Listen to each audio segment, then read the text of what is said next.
Hi, I'm Geoff Davenport, Deputy Director of Community Connections for Youth.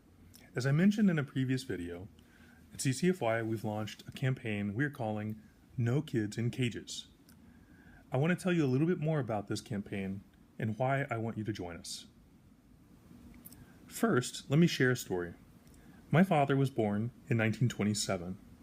One of his favorite stories was about an experience he had when he was a teen. One evening, while driving around town with a bunch of friends in the family car, he was pulled over by a police officer for making an illegal U-turn.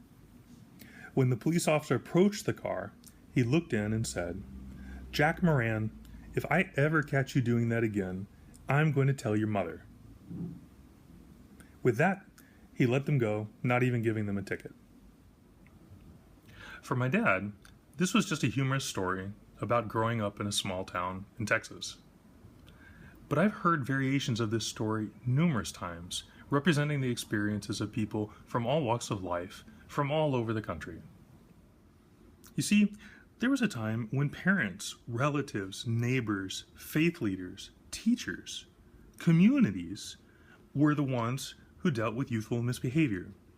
And within those communities, youth were held accountable and supported by the people who knew them the best and loved them the most.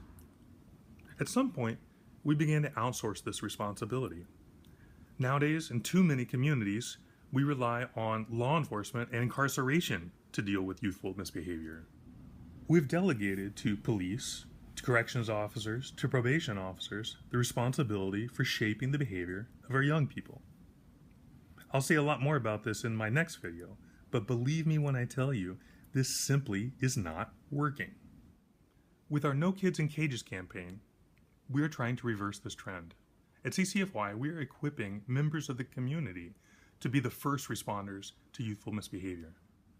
We are pushing for a change in public policy to stop our over-reliance on incarceration for correcting our youth. We believe that if individuals and communities band together to make change happen, we can virtually eliminate our need for juvenile jails by the year 2050. You can learn more about our No Kids in Cages campaign by visiting cc-fy.org/nokidsincages. More importantly, I ask that you join our campaign and contribute financially to this important work.